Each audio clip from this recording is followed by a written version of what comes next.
Small room, so feel free to ask questions as I go. Or if there are things that resonate with you, like go ahead and react. I mean, we're here for each other.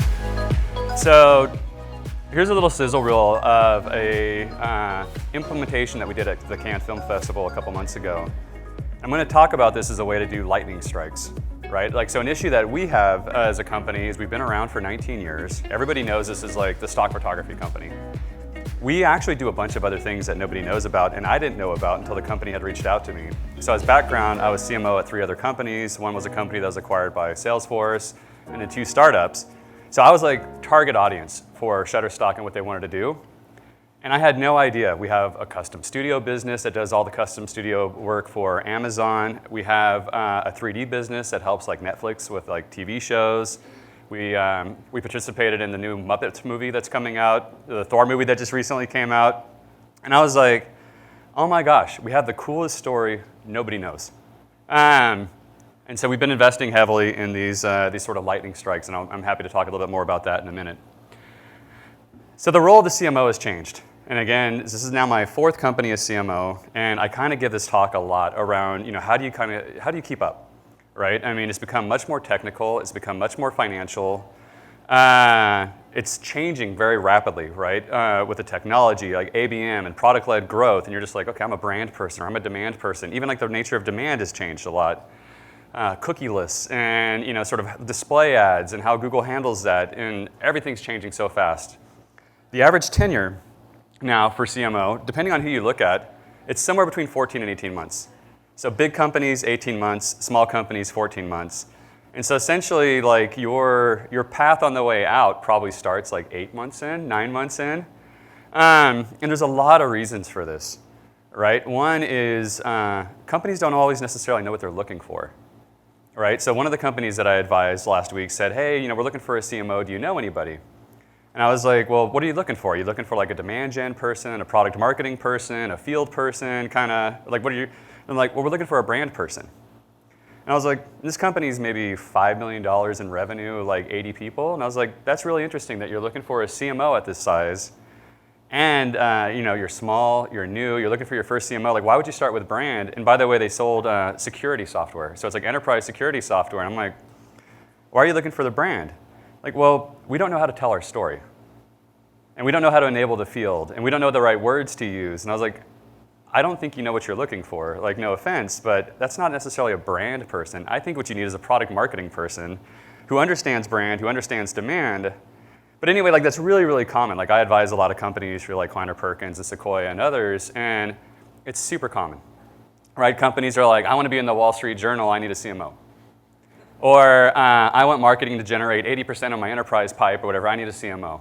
And it's like, that sucks. Like if you're walking into those roles, right, and you're just like, okay, like you don't know what you're looking for, and a lot of your job is educating your peers, educating your board, educating your CEO on what does that look like? How do you operate marketing? And by the way, you have to do it in like 3 months. So some of the things that have changed. Our jobs, for most of us, we're the largest variable expense after headcount. At some companies, maybe you have like AWS expenses or whatever that are bigger. But that puts a bullseye right on you as a CMO. Right? And the other thing that's happened in the industry over the last 5-ish, 8-ish years is we've settled on a lot of consistent KPIs, right? Around like customer acquisition cost by lifetime value, payback period, what percentage of spend do you spend on demand gen versus brand versus events versus whatever. Like we've been sort of put into these boxes, right? The CFOs are like, I don't really understand the magic, but I understand the boxes because Sequoia or whatever gave me like the spreadsheet that says like you should be 7.5% of ARR. And so if you don't speak that language, that can also be hard, right? Sort of like, speaking your CEO's language, your CFO's language, and saying like, here's what you get for that. A way that I always put it is, if you can fit in the science and the mathematics for maybe 70 or 80% of your job, that gives you the 30% of leeway that you need to do the magic of marketing, right? Which is like, I'm going to run this campaign, and I'm going to go with this color versus that color because I know that it's better. Or whatever the thing may be, right? We're going to go do this event in Cannes, and the pipeline that we get out of that is going to be very long tail. But we need to do it because ultimately it drove this kind of conversation with the CMOs of Fortune 100 companies. And so it was like hard to measure other than, Well, the CMO of Pepsi was super, super interested, and we have a follow-up conversation with her, and I don't know if pipe is going to come out of that, but doing this, spending a couple $1 million on can, it was expensive, got us into that room. And it enabled us to have a fundamentally different conversation, right? Because basically what she said is, you're a stock photography company. You're sitting right here in between, it's like Facebook and Google and Salesforce and Twitter, and then you guys, like, what is this? And we said, well, we've got this 3D business, we've got this enterprise business, we've got this custom business, we're doing all this stuff for Cisco and Microsoft and Netflix. And she's like, I didn't know, we should talk, right? And so getting your CRO on board, basically to help you go to the CEO and the CFO to be like, this thing got me in that room. I would not have been able to get into this room like if I just had AEs reaching out to Pepsi saying, hey, trust me, we have a cool story. They're like, I hear that all day long. So a long way of saying that, like, our jobs have become a lot more financial. It's become a lot more technical. And so bringing your peers along with you and becoming like that all-around athlete as a CMO. And if you don't have that in your background, find advisors and bring people in on your team that come from that, right? Like, bring people in who are world-class demand gen people who understand, like, what's the latest that's going on in the market. How do I do, content marketing as an acquisition channel? Like, how do I really leverage, like, social communities or whatever, and word of mouth as an acquisition channel? How do I really know our customers in a cookieless world where I can't sort of just know them? Find those people. Find the people who are mathematicians, who are like, I'm a marketer, but I geek out in talking to finance. And I will go be, like, if that's not you, then I will go be their partner, right? And I will sit down with finance, and I have the patience to educate them.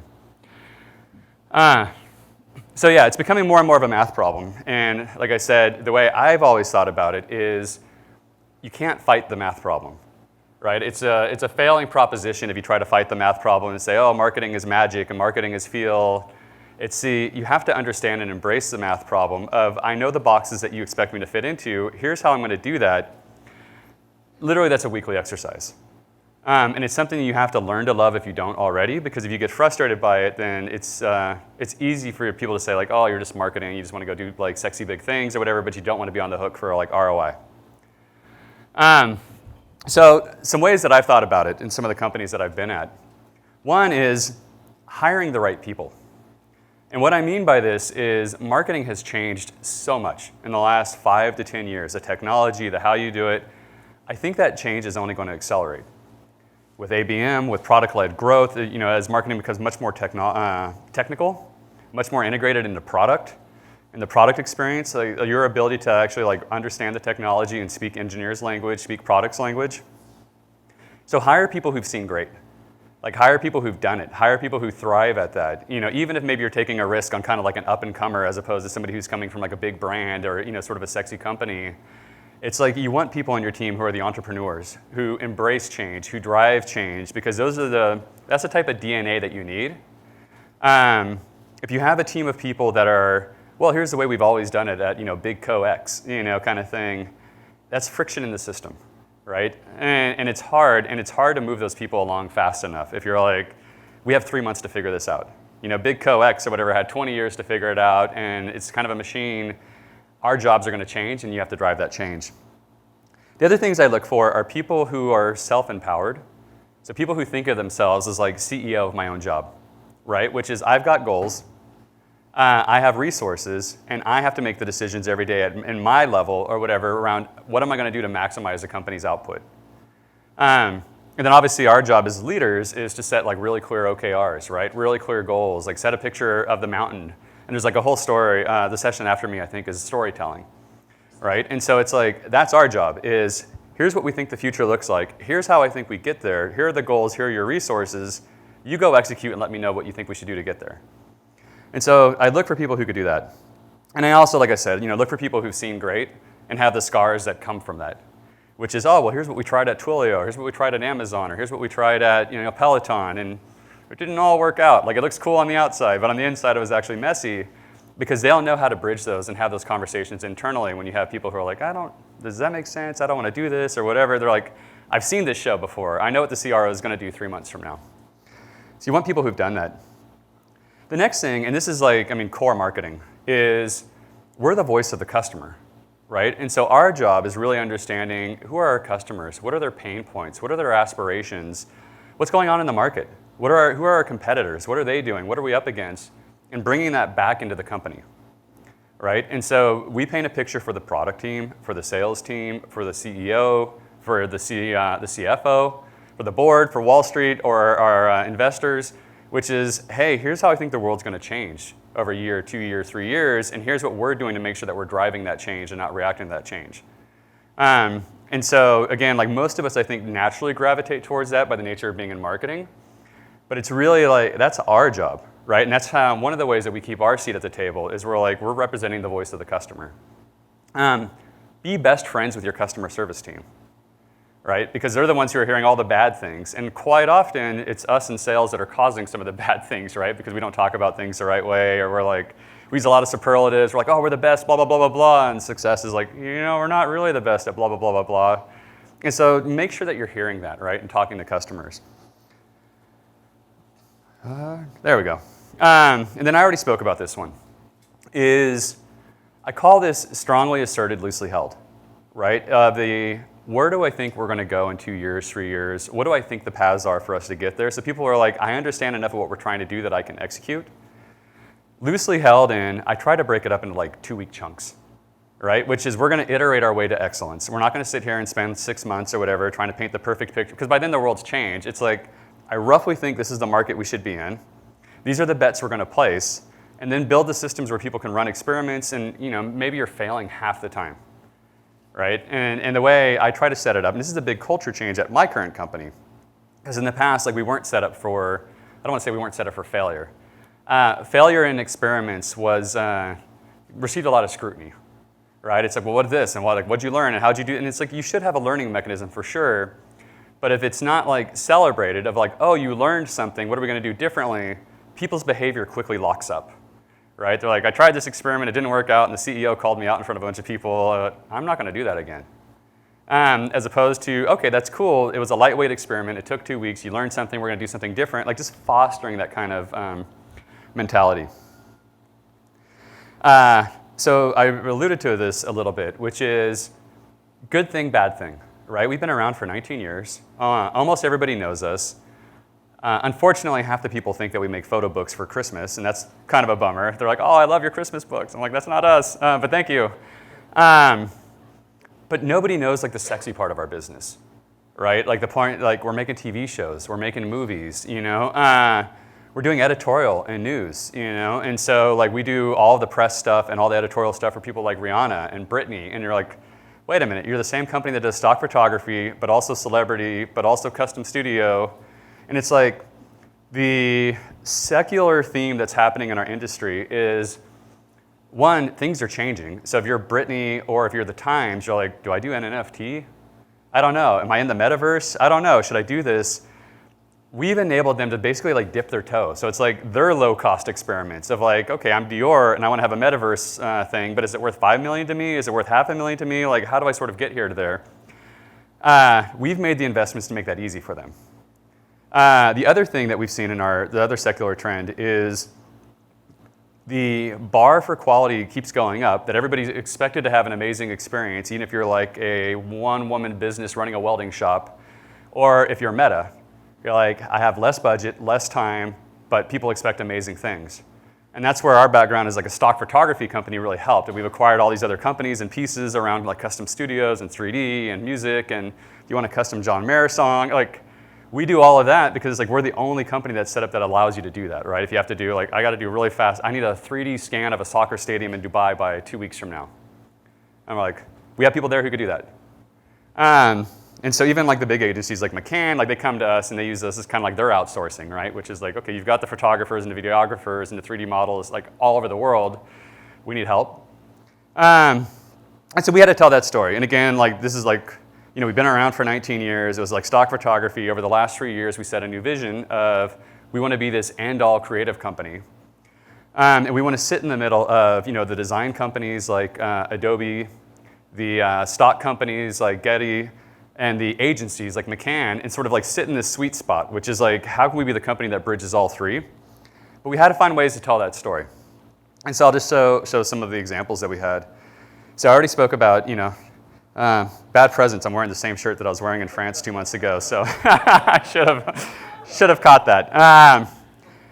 But so we took over Cannes, right? And it was like, if you guys haven't been there, so it's a long, skinny beach in the south of France. On one side, there's Facebook and Google. On the other side, there was like Twitter, and I forget, like monster companies. Then a whole bunch of companies in the middle that had like sort of smaller presences, even though they're massive names, like you would know all the names. And then we had this big thing in the middle, right? It was, we did this cotton candy pink. It looked like cotton candy pink. We took over the whole auditorium. So where everybody had to enter or whatever was like a big old Shutterstock thing.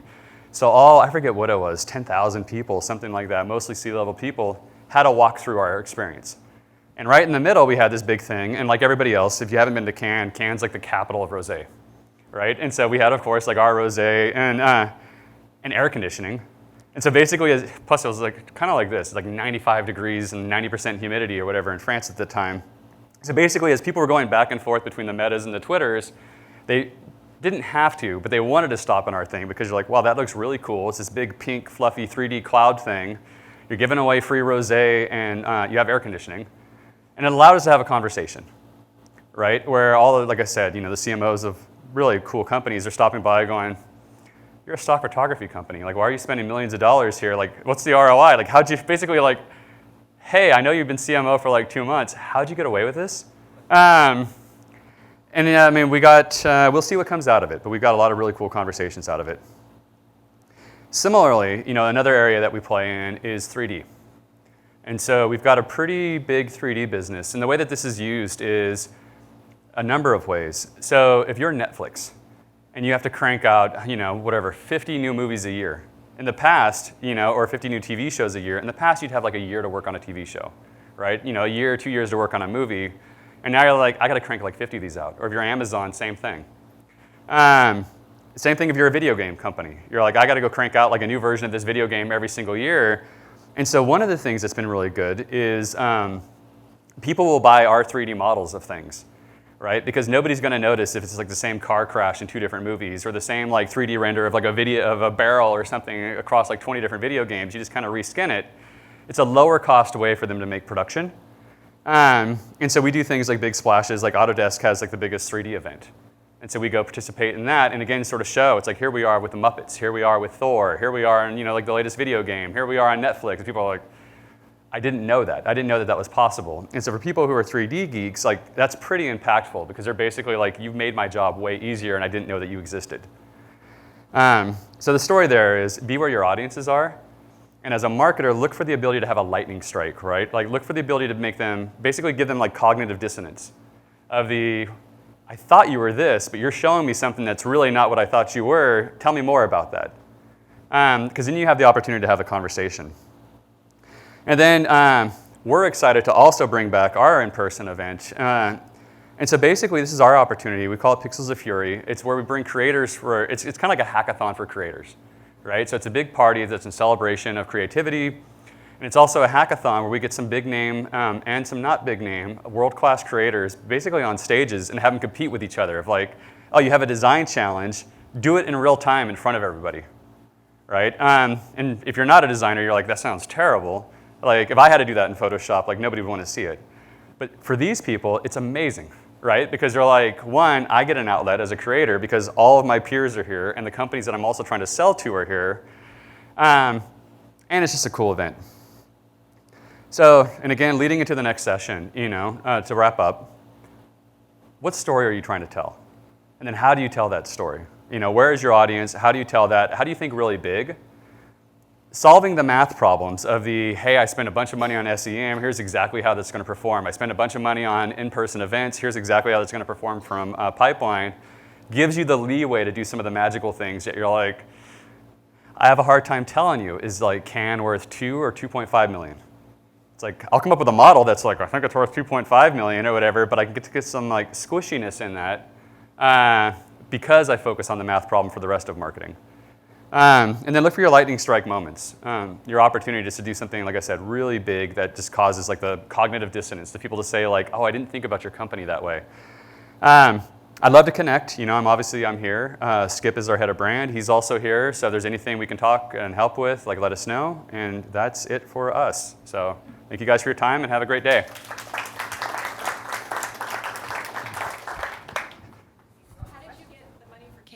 How did you get the money for Can?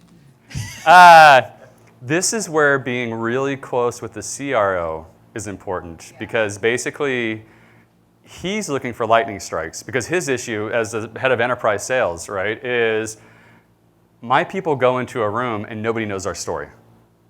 And so being able to say, I'm looking for opportunities for us to change the conversation. So when your people go into a room, people are like, oh, I've heard of this. I may not know your whole story. And so basically having him say, I need this, right? My audiences are going to be here. My people are going to be here. I'm going to come out, I'm going to bring 20 AEs or whatever, and we're going to come out with like 50 conversations or whatever. And I don't know what the pipeline is, but so basically I brought him along, and he brought me along, So it's, for me, the relationships, I'm trying to think of a helpful way to say this. It's really important to be super close with my CRO, my chief product officer, and my CFO. And so I talk to all of those probably every day. Like just one-on-ones. We call each other on the phone, like, hey, this is what's going on. Even if it's not a big deal, right? Because you want to have those relationships. You want to have that. I mean, we're all humans, right? And especially in a Zoom world where it's on Slack, you want to be able to like, hey, I'm just picking up the phone. Hey, Megan, what's going on? Here's what I'm thinking about. I'm thinking about this versus that. Even if you didn't really need her input, it's more that she values the fact that you're like, okay, I'm your trusted partner, right? And same thing with the CRO. It's like, he's always on the hook, right? He's like, oh, if I miss my number, I'm fired, and I need to know that I'm not the only one in the boat. Like, it's like, oh, my head of marketing is also in the boat and cares about pipeline and cares about my ability to tell a story. It's really, and sometimes it can be frustrating, right? Because sometimes salespeople could be like very tactical. No offense, JD. They're just like, oh, I want to do this thing today. I want to buy a button. I want to buy this thing, or whatever. And you're like, cool idea. We got to make sure it's scalable. But the way you get to have those conversations is by having the relationships, right? Which is, I may not be able to do the tactical thing you're asking today, but here's how I am. I take your problems to heart. So anyway, like a long answer, right? But I think the punchline is relationship. Of the, we have aligned goals, and here's how I could do my job to help you do your job. So, I have a question. Yeah. What have you thought about rebranding? Like, what's your thinking around? I see you have like sub-brands and stuff. Yeah. So this is an evolution. The way I've thought about it, because we have this debate a lot. There's two debates that we have. One is everybody knows this is Shutterstock, and it has the word stock in it, and therefore does that make us stuck with stock photography? The feeling we have is we have so much brand equity that it's more efficient for us to change how people perceive that brand than it is for us to rebrand and build a new brand. Like, I apologize if anybody here is from SurveyMonkey. 2.5 years after the rebrand, I still don't remember what their name is, right? And I'm like, it's SurveyMonkey. And so that's a long journey to go through and say like, hey, we don't want to be Shutterstock now, we want to be Coolco or whatever it is. And like, we're going to spend the next 10 years getting everybody to think of us as Coolco versus what if we do more of these lightning strikes? And yeah, they're a couple $1 million and that's a lot of money. But if we just keep pounding that, right, and telling the Amazon story and the Thor story and the Muppet story and the Britney story and the Time story, a year, 2 years from now, people will, hopefully, if we do our job right, think about us differently. On the sub-brands, so this is another debate. So I grew up at Adobe, so I spent a long time at Adobe, and I considered Adobe pretty world-class around buying companies, merging the brands, and basically it was like a 3-year journey. It's like, oh, I mean, for those of us who are old enough, we still think of Omniture as Omniture, but people who grew up in the last 10 years don't think of Omniture as Omniture, right? They're like, oh, it's Adobe Analytics. So I love that, thinking about it like a 3 to 5 year journey. Our current thinking is we think about these brands that we've acquired more like Amazon and like Zappos, right, or Audible, which is the brands remain autonomous, but they're also integrated as catalogs on the mothership brand, because regardless of whether we integrate brands or keep the brands separate, we have 2 or 3 years of work around sort of building the brand affinity across the audiences anyway. And so the way that we're thinking about it is, let's merge the catalogs, let's merge the brands, but keep the standalone brand, and in 2 or 3 years, we can have the conversation again when it's like we're closer to something that we can have, because like right now it's a moot conversation, right? It's like nobody knows Shutterstock for music, and nobody knows Premium Beat for stock. it's like we just don't have the brand affinity. So if we were to try to do something more aggressive, it would just be stupid. So I don't know if that's helpful, but you have a menu of options. I know it doesn't work, which is, again, like I love Salesforce. I also grew up at Salesforce. Salesforce at times was bad at this because they would buy a company, instantly rebrand it, and so if you're like in the audience, you're just like, well, I might as well just go out to market again because I don't know what this is or who this is. And that's where I'm not a fan of being aggressive. It's like, I mean, brand equity takes years to build, and so it's being mindful and not like, we bought you, you're us now, you're this now, a new name, and people are like, I don't know what that is. So I don't know if that's helpful. Anything else? Yes? What are you most excited about in 2022? Yeah, it's probably too small. I mean, at the risk of being hokey, right? Like, I'm excited about my job because I love these transitions, right? And that's the reason why I came to Shutterstock is I was fortunate to be part of the team that drove Adobe's Creative Cloud transformation. And seeing that story, right, where you're like 20-year-old company that sold expensive boxes of Photoshop at Best Buy to go into an enterprise SaaS cloud company and like educating the market and educating Wall Street, like that was a really cool opportunity. And so when this company called, and they're like, it's not a dream, we're actually doing it, just nobody knows. I'm like, well, you're halfway there, right? Like you've done the hard things. It's like $10 million deals, at big companies, you've done the acquisitions, you just haven't done the storytelling.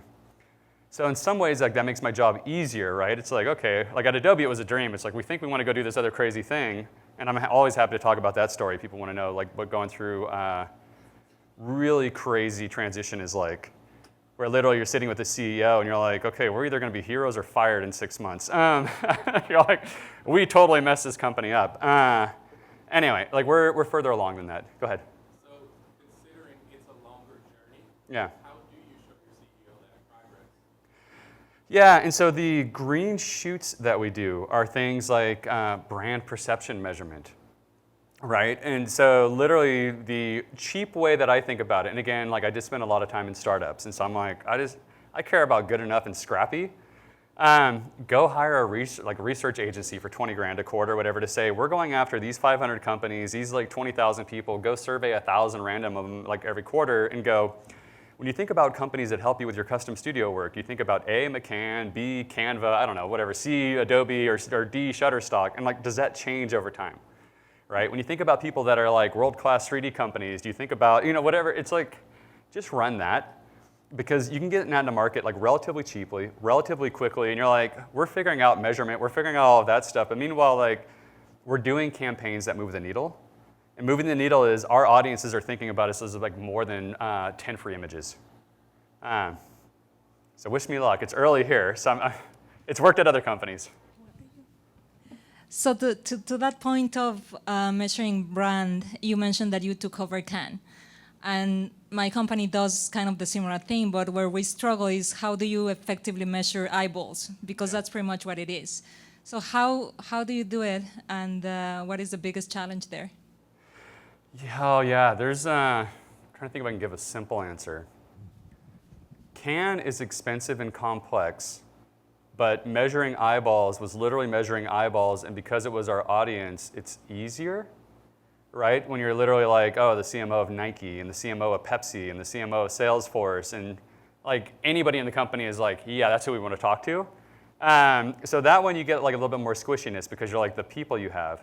Some of the things that we deal with that are a little bit trickier are like brand for digital and eyeballs, and like what's a display ad worth versus like, where you're like, well, we're reaching our audience, but I don't necessarily always know, like, is it a frontline marketer who doesn't have budget authority, or is it the CMO?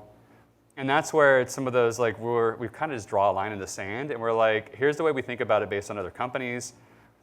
Spend the time with the CFO to get them bought in, and say, we're going to work on getting smarter by running a bunch of A/B tests and a bunch of things. So that's going to take honestly months, because you're like, I'm going to run an A/B test and see 6 months from now if more of these kind of people versus these people are coming to our website. That's long tail. And so it's coming up with a financial model that they buy into to say, like, that will buy me the time to start executing while I'm figuring out how I get smarter on analytics in the long term. Does that help? And again, like, I'll go back to relationship of the, I want to work with you so you're bought into my model and you're okay with that. It's like 20% squishy, right? And we will figure out how we get smarter at that 20%, but that's going to take like 6 months or 9 months or some amount of time. And if I don't make progress between now and then, I'll be fired in 6 months. And so that's one of those, because I've seen that play out at other companies, right? Where you're just kind of like, trust me, I got to start doing this while we're solving these other things. I can't wait for these other things. And they will meet in 6 months, 9 months, 12 months. So I use that mental model a lot. And I explain people that mental model of we are all frustrated and want better science. That's going to take time to get there. Meanwhile, here's what we're doing and why. And if things don't work, you have to be transparent. You have to cut the things that don't work pretty quickly. And so as long as you're like, I'm being a good steward of money, right? It's like, we did this thing. I will tell you it didn't work out. But if you're like, oh, that didn't work out, I don't want to tell them, then like that erodes like the trust. And then you get more scrutiny in your model. And then anyway, so it's kind of like, bring them along so they're part of that process. Cool, what else? Hi. I'm sitting over there. Hopefully this was helpful. Have a good day.